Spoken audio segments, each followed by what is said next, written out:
reino de Deus e o verdadeiro cristianismo. Qual o significado da palavra reino? O domínio de um rei, sem dúvida. A esfera da sua autoridade, do seu reino. Portanto, quando Jesus entra em seu reino, entra no lugar de poder. Onde quer que a soberania do Senhor Jesus seja reconhecida, ali está seu reino. E, onde quer que essa soberania não seja reconhecida, ali seu reino ainda não chegou. Se o reino de Deus há de ser estabelecido na terra, os homens precisam ser conduzidos para debaixo do governo inquestionável de Deus. O homem tem de se curvar à autoridade absoluta, ao domínio e ao governo soberano de Jesus Cristo. É o seu reino que virá. Jesus foi transfigurado diante dos discípulos, apresentando à vista deles, durante alguns instantes, o reino em sua natureza e essência, embora, claro, ainda não em sua plena dimensão, na pessoa do rei. Uma reação espontânea irrompeu de imediato em Pedro. Embora sem saber o que estava dizendo, Lucas 9:33, mas sempre pronto a dizer alguma coisa, propôs que construíssem 3 tabernáculos, um para Jesus, outro para Moisés e o terceiro para Elias. 3 tabernáculos, não um. Percebe o significado da brilhante sugestão de Pedro. Havia 2 homens excelentes com Jesus no monte, excelentes não só em si mesmos, mas pelo que representavam. Lá estavam Moisés representando a lei e Elias em nome dos profetas. Ao propor que prolongassem a experiência no topo do monte, Pedro providenciaria tudo para ambos, ao lado do Senhor. Claro, ocupariam posição inferior, mas, de qualquer forma, teriam certo status ao lado de Jesus e estariam em situação de autoridade respeitável. Acontece que no reino não se pode fazer isso. Não pode haver mais de uma autoridade. Não há lugar para uma infinidade de vozes. Só pode haver uma voz. Foi para ressaltar essa lição que, enquanto ele estava falando, Lucas 9:34, o Pai interveio com o equivalente a uma repreensão. Interrompendo Pedro, como quem diz, não está na hora de você falar, em vez disso, ouça, ele lhe apontou o único que tem o direito de falar no reino. Este é o meu filho, ouçam-no. Versículo 35. Em outras palavras, tudo no reino depende de Jesus Cristo falar e de você dar a máxima atenção às palavras dele. Dissemos que Moisés e Elias representam a lei e os profetas. A palavra de Deus deixa claro que agora, com a vinda do reino, tais coisas dariam lugar a ele. A lei e os profetas foram até João. A partir de então, o evangelho do reino de Deus é pregado, e todo homem entra nele violentamente. Lucas 16:16. Pela própria natureza, o reino se sobrepõe a ambos. Se ainda houver lei, não existe reino. Se ainda houver profetas, não existe reino. A lei e os profetas devem dar lugar ao reino de Jesus Cristo, não podem reivindicar igualdade de posição com ele.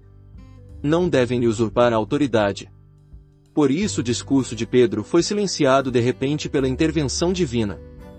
Sua sugestão foi deixada de lado por uma proclamação precisa e deliberada do próprio céu, pois toda a base do reino estava em jogo, o alicerce mesmo do cristianismo estava envolvido. Se o reino precisa vir, então Moisés deve lhe ceder lugar, e o mesmo vale para Elias.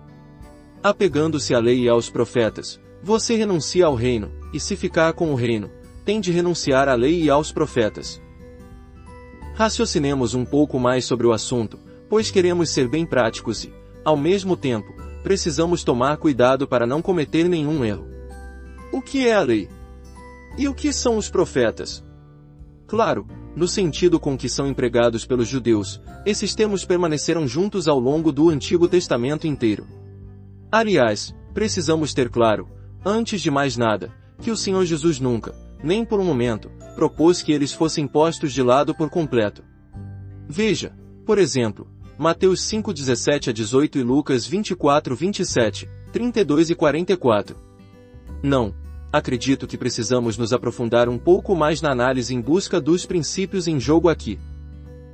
A lei é a palavra escrita que expressa a vontade de Deus, os profetas são homens vivos que também expressam essa vontade. Na época do Antigo Testamento, em geral Deus manifestava sua vontade aos israelitas por outro desses meios. Pois Deus não habitava no coração do homem, mas no inacessível lugar santíssimo. Como então seria possível ao homem questioná-lo? Primeiro, ele podia fazer isso recorrendo à lei. Suponhamos que desejasse saber o procedimento adequado para lidar com a lepra ou com a impureza pelo contato com um corpo sem vida, ou se poderia ou não se alimentar de determinada espécie de animal ou ave. Esse homem levaria a sua pergunta ao livro da lei. Encontraria a resposta graças a uma busca cuidadosa, e isso sem fazer menção direta e pessoal do próprio Deus. Mas imagine, em vez disso, que ele quisesse saber se deveria ou não empreender determinada viagem a certo lugar. Poderia ler a lei do início ao fim e não descobriria em parte alguma nem mesmo a citação do nome do seu possível destino. O que faria então? Procuraria um profeta e diria: faça a gentileza de perguntar ao Senhor por mim se devo ou não empreender essa viagem. Nesse caso, de novo a resposta lhe chegaria em segunda mão, por assim dizer. Ele não tinha nenhuma autoridade para ir diretamente a Deus. Fosse por meio da lei ou dos profetas, o conhecimento sempre lhe chegava por vias indiretas, por meio de um livro ou de um homem, nunca mediante revelação direta do próprio Deus. Mas isso não é cristianismo, que implica sempre conhecimento pessoal de Deus por intermédio do seu Espírito, não apenas saber sua vontade por meio de um homem ou de um livro. Muitos cristãos têm hoje um conhecimento teórico de Cristo, de fato, eles o conhecem com a mediação do livro escrito por Deus, mas não mantêm um relacionamento vital com ele. Pior ainda, muitos só o conhecem de ouvir falar, pelo pastor ou outro homem qualquer, mas não estão em comunicação direta com ele. Seu conhecimento é exterior, não interior. Permita-me, pois, declarar solenemente que qualquer coisa menos que uma revelação pessoal e interior do Senhor não é cristianismo. Quando procuravam tomar conhecimento da vontade de Deus sob a antiga aliança, os homens ficavam limitados à lei e aos profetas. Sob a nova aliança, contudo, Deus prometeu que não ensinarão cada qual seu concidadão, e cada qual seu irmão, dizendo: conheço o Senhor, pois todos me conhecerão em si mesmos, do menor ao maior entre eles. Hebreus 8:11. Vocês o conhecerão em si mesmos, e conhecendo desse modo será desnecessário recorrer seja a um irmão, seja ao próximo, para obter informações relacionadas com o Senhor. O cristianismo se baseia não em informação, mas em revelação. Foi desse ponto que o Senhor partiu com Pedro na passagem que estamos estudando. Feliz é você, Simão. Porque isto não foi revelado a você por carne ou sangue, mas por meu Pai que está nos céus. Mateus 16:17. O reino de Deus está alicerçado em um conhecimento pessoal do Senhor, o qual vem pelo falar dele direto a você e a mim, da nossa parte, por ouvi-lo diretamente. Com isso, em termos práticos, hoje temos as Escrituras representadas por Moisés e o mensageiro humano vivo representado por Elias, que nunca experimentou a morte. Ambos esses dons conferidos por Deus a cada um que crê estão entre os fatores mais preciosos a contribuírem com nossa vida cristã. O livro de Deus em nossa mão para nos instruir e o amigo que vive junto do Senhor e que com frequência pode nos tornar conhecido que o Senhor lhe tem revelado. O livro está sempre certo, o conselho de um amigo costuma estar também. Necessitamos do livro de Deus e dos profetas de Deus. Ele não nos permitiria descartar nenhum nem outro. Todavia, a lição desse incidente sobre o Monte da Transfiguração com certeza é de que nenhum dos dois pode tomar o lugar da voz viva de Deus falando ao nosso ouvido. Não ousamos desprezar as mensagens divinas. Necessitamos mais e mais vezes do desafio espetacular da elocução de uma palavra profética de verdade ou da tranquilidade da instrução espiritual madura. Mas não nos comprometemos total e exclusivamente com a revelação que chega por meio de homens santos de Deus, por sólida que seja.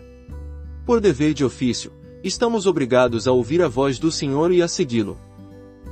Menos ainda nos atrevemos a desprezar a palavra escrita de Deus. As Escrituras da verdade, inspiradas por Deus, são vitais para nossa vida e progresso. Não viveríamos, não ousamos fazê-lo, sem elas. Não obstante haver entre nós quem talvez corra o risco de se voltar para a letra da palavra mais que para o próprio Jesus Cristo como nossa autoridade final. O que a Bíblia diz, determinamo-nos a implementar, religiosa e detalhadamente, e Deus pode nos honrar por isso. Todavia, se ao agirmos assim formos além e elevarmos a Bíblia a uma posição na qual o uso que fazemos dela desafia até o senhorio de Cristo, podemos correr o risco de permanecer em trágico desacordo com ele. De fato, o reino é mais que isso. Envolve, pelo lado positivo, o reconhecimento da autoridade absoluta de Cristo, e, pelo lado negativo, o repúdio a toda autoridade, exceto a divina, como definitiva. Requer uma inteligência pessoal e em primeira mão da vontade de Deus que abarca os outros auxílios concedidos por Deus, mas não acaba neles. O cristianismo é uma religião revelada, e essa revelação tem sempre caráter interior, direto e pessoal. Essa foi a lição que Pedro teve de aprender. No reino, só há uma voz a ser ouvida, seja qual for o meio pelo qual ela se manifeste. Ainda conto com as escrituras impressas e a palavra profética dos meus irmãos, pois Moisés e Elias estavam lá, no monte. O cristianismo não independe de homens e livros, longe disso. Mas o caminho do reino é que o Filho bendito fala pessoal e diretamente comigo, e que eu ouça da mesma forma, pessoal e diretamente. Extraído do livro, Senhor, e agora? Vatman NE. Inscreva-se no canal Desfrutar é bem melhor.